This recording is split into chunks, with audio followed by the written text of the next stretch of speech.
Good morning everyone. बच्चों, आज हम इंग्लिश में अपना न्यू चैप्टर स्टार्ट कर रहे हैं, चैप्टर 4। ठीक है, देखिए पढ़ते हैं।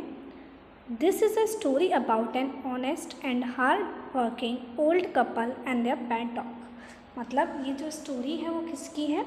एक ऑनेस्ट, ईमानदार और एक हार्ड वर्किंग मतलब कठिन परिश्रम करने वाले ओल्ड कपल मतलब जो बूढ़े हो गए हैं कपल, उस मतलब एक हस्बैंड वाइफ की क्या है कि स्टोरी है, जो कैसे हैं, बूढ़े हैं। एंड दे पेट डॉग, और उनका क्या है, एक पेट डॉग है, उसकी स्टोरी है। द नेबर्स आर ट्रबलसम, जो नेबर्स हैं उनके जो पड़ोसी हैं वो कैसे हैं, मतलब बहुत परेशान हैं और परेशान करते भी हैं। And the dog dies a sad death, और जो इसमें जो डॉग है उसकी जो मृत्यु होती है वो बहुत ही बुरी तरीके से, बहुत मतलब ना, उसकी डेथ होने के बाद सब क्या होते हैं, जो दोनों जो कपल होते हैं जो वो क्या होते हैं, बहुत दुखी होते हैं। The spirit of the dog gives solace and support to his master in unexpected way. अब जो डॉग मरने के बाद भी जो उसकी स्पिरिट है, क्योंकि वो उस डॉग जो आपके जो कपल थे दोनों, वो डॉग को एक अपने बच्चे की तरह पालते थे, क्योंकि उनके पास कोई था तो नहीं, वो बहुत बूढ़े थे और वो डॉग को बहुत प्यार करते थे। तो जो डॉग की आत्मा थी उसने उन्हें बहुत आश्वासन दिया, उनका मन बहलाया, उनको बहुत सपोर्ट दिया।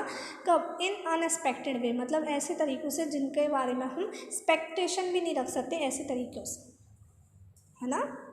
चलिए पढ़ना स्टार्ट करते हैं, तब आपको अच्छे से समझ में आएगा कि क्या क्या डॉग ने किया, या जो ओल्ड मैन था उसने क्या क्या किया। The ashes that made trees bloom, मतलब राख जिसने क्या करा, पेड़ को खिला दिया। मतलब ब्लूम मतलब क्या होता है, फूल आना, फल आना, खिलना। पढ़ते हैं story. In the good old days of daimyos there lived an old couple whose only pet was a little dog. देखिए, डैमियोस मीन्स क्या होता है, 19वीं सेंचुरी में जो जापान में जो बहुत ही अमीर धनी जो लैंड ओनर्स थे उनको हम क्या बोलते थे, डैमियोस बोलते थे। तो उनके मतलब उस टाइम में एक ओल्ड कपल रहते थे जिनका एक केवल पेट था, जो था एक छोटा सा डॉग, एक छोटा सा कुत्ता। हैविंग नो चिल्ड्रन, उनका कोई बच्चा नहीं था। दे लव्ड इट एज दो इट वर अ बेबी, तो वो उसे एक बच्चे की तरह प्यार करते थे। उनका कोई बच्चा नहीं था, इसलिए वो उस डॉग को एक बच्चे की तरह प्यार किया करते थे। The old dame made it a cushion of blue crepe and at the meal time Miko, for that was its name, would sit on its as snug as any cat. मतलब क्या है, द ओल्ड डे मतलब जो old lady थी, उन्होंने dog के लिए एक कुशन बनाया, एक ब्लू कलर का कुशन बनाया। और क्या होता था, जो म्यूको था, म्यूको मतलब किसका नाम है, डॉग का नाम है, MUKO। तो जब वो खाना खाता था तो वो उस कुशन के ऊपर बैठता था, इतना कंफर्टेबली उस पर बैठता था जैसे कोई कैट जो बैठती है ना, मतलब बहुत आराम से बैठकर वो उस पर खाना खाया करता था। The kind people fed the pet with tidbits of fish from their own chopsticks and all the boiled rice it wanted. अब जो काइंड पीपल थे, जो वो दोनों कपल थे, वो बहुत दयालु थे। तो वो जो काइंड पीपल थे वो उसको डॉग को क्या खिलाते थे, फिश खिलाते थे, और अपनी चॉपस्टिक से खिलाते थे। चॉपस्टिक्स होती है ना, दो डंडी टाइप की होती है, उनसे खाना खाया जाता है। तो वो अपनी चॉपस्टिक से क्या करते थे, उसको फ़िश खिलाते थे और उसको उबले हुए चावल खिलाते थे, जितना उसे चाहिए होता था, मतलब जो भी उसे पसंद होता था वो उसे खिलाते थे। ये नहीं कि डॉग की तरह उसको रखते थे, कि नहीं, बहुत प्यार करते थे, बच्चे की तरह उसको ट्रीट करते थे। Thus treated the dumb creature loved its protectors like a being with a soul।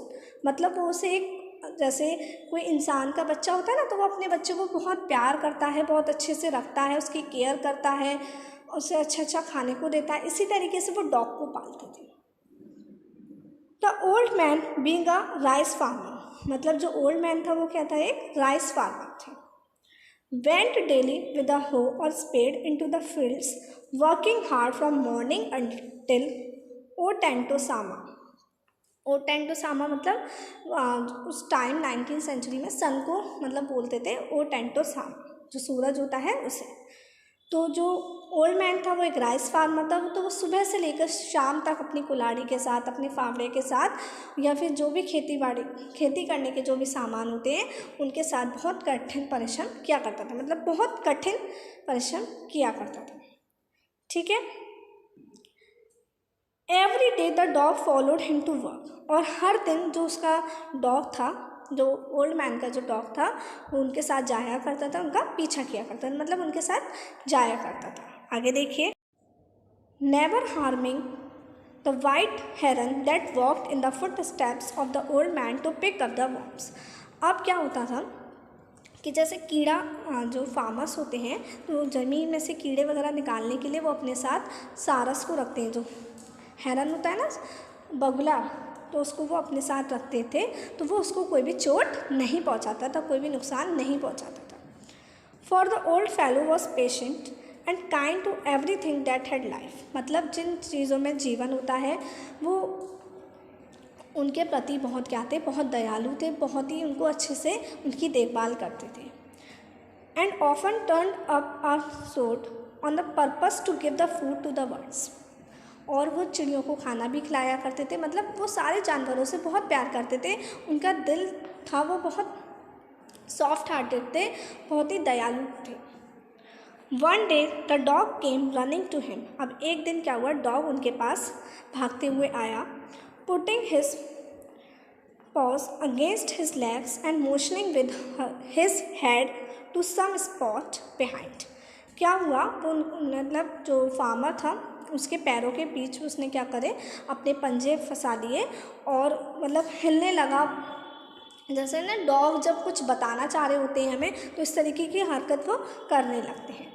The old man at first thought his PAT was only playing, तो जो ओल्ड मैन था उसने पहले ही सोचा कि शायद उसका डॉग क्या कर रहा है, उसके साथ खेल रहा है और कुछ नहीं हो रहा है। And did not mind it, और उसने उस बात पर ध्यान नहीं दिया। But the dog kept on whining and running to and fro to for some minutes, लेकिन जो डॉग था वो क्या करने लगा, भागने लगा, मतलब अजीब अजीब से हरकतें करने लगा कि नहीं होते ना, जब डॉग हमसे कुछ कहना चाह रहे होते हैं या हमें कहीं ले जाना चाह रहे होते हैं तो वो इस तरीके की हरकत हमारे सामने करने लगते हैं, वो कुछ देर तक इधर उधर भागने लगा। Then the old man followed the dog a few yards to a place where the animal began a lively scratching, क्या पढ़ते हैं इसको, स्क्रैचिंग। तो फिर सोचा डॉग, जो ओल्ड मैन था उसने फिर ये सोचा कि शायद उसका डॉग उसे कहीं ले जाने चाह रहा है, तो उसने उसका पीछा किया और वो एक गार्डन के पास जाकर, मतलब एक जगह जाकर पहुँचे जहाँ पर जो एनिमल था, जो डॉग था, वो क्या करने लगा, स्क्रैचिंग करने लगा, मतलब जो ज़मीन को स्क्रैच करते ना ग्राउंड को, तो वो उस तरीके से करने लगा। Thinking it was possibly a buried bone और अ बिट ऑफ फिश, तो उसने सोचा शायद उसके कुछ काम की चीज़ होगी, हड्डी वगैरह होगी या फिर फिश होगी, तभी तो वो इस चीज़ को स्क्रैच कर रहा है ज़मीन को। The old man struck his hoe in the earth, तो उसने सोचा, उसने क्या कि जो उसके साथ जो होता है ना, ओल्ड मैन के साथ जो होता, उसने क्या किया, ज़मीन को खुदवाया। When lo a pile of gold gleamed before him, तो उसने देखा कि उसके सामने सोने के उसके सामने सोना आया, सोने के सिक्के उसके सामने आए। ओल्ड मैन ने तो सोचा था पता नहीं क्या है, बोन होगी या फिर ऐसा हो सकता है कि फिश होगी, लेकिन नहीं, उनके सामने सोने के सिक्के आए। देखिए आप पिक्चर में भी देख सकते हैं कि डॉग बैठा हुआ है, वहाँ पर आप देख रहे हैं गोल्ड कॉइन्स हैं, ये ओल्ड मैन है। ठीक है। Thus in a hour the old couple were made rich, मतलब एक घंटे में ही क्या हुआ, जो ओल्ड कपल थे वो क्या हो गए, बहुत अमीर हो गए, क्योंकि उन्हें नीचे क्या मिला था, खजाना मिला। The good souls bought a piece of land, अब ये गुड सोल्स का मतलब क्या है, जो ओल्ड कपल थे वो बहुत कैसे थे, काइंड थे, सॉफ्ट हार्टेड थे, तो उनके लिए इस्तेमाल किया गया है कि उनकी जो अच्छी आत्मा थी उन्होंने क्या किया, bought a piece of land, मतलब उन्होंने ज़मीन खरीदी, made a feast for their friends, उन्होंने अपने दोस्तों के लिए दावत की। And gave plentifully to their poor neighbours, और उन्होंने बहुत सारी चीज़ें अपने जो उनके पुअर नेबर्स थे उन्हें दिए। As for the dog they patted him, और डॉग के साथ क्या किया उन्होंने, पैट होता है ना, पैट मीन्स उनको उसको प्यार किया, उसको थपथपाया, उसको प्यार किया। Till they near by smothered him with kindness, मतलब उन्होंने उसको बहुत दया से प्यार किया कि किसकी वजह से हुआ, उन्हें खजाना किसकी वजह से मिला, उस डॉग की वजह से मिला ना। तो उन्होंने, वो वैसे भी उस डॉग से बहुत प्यार करते थे, एक बच्चे की तरह प्यार करते थे, तो उन्होंने उसको बहुत प्यार किया और उस पर दया दिखाई। ठीक है, तो अब बच्चों इसके आगे की स्टोरी हम नेक्स्ट क्लास में पढ़ेंगे। टिल देन आपको इतनी स्टोरी पढ़नी है, समझनी है। ज़्यादा स्टोरी मैंने नहीं पढ़ाई है, इसलिए प्लीज़ अच्छे से पूरी स्टोरी को समझिएगा। ये नहीं कि बस आपने देखी नहीं कि ये बुक रीडिंग है तो हम देखेंगे नहीं, पढ़ेंगे नहीं। आपको इतनी स्टोरी अच्छे से समझनी है, इसमें जो भी डिफ़िकल्ट मीनिंग्स हैं उनको आपको अच्छे से समझना है। ठीक है, तो अब मैं नेक्स्ट क्लास में मिलती हूँ बच्चों। Till then take care, bye bye.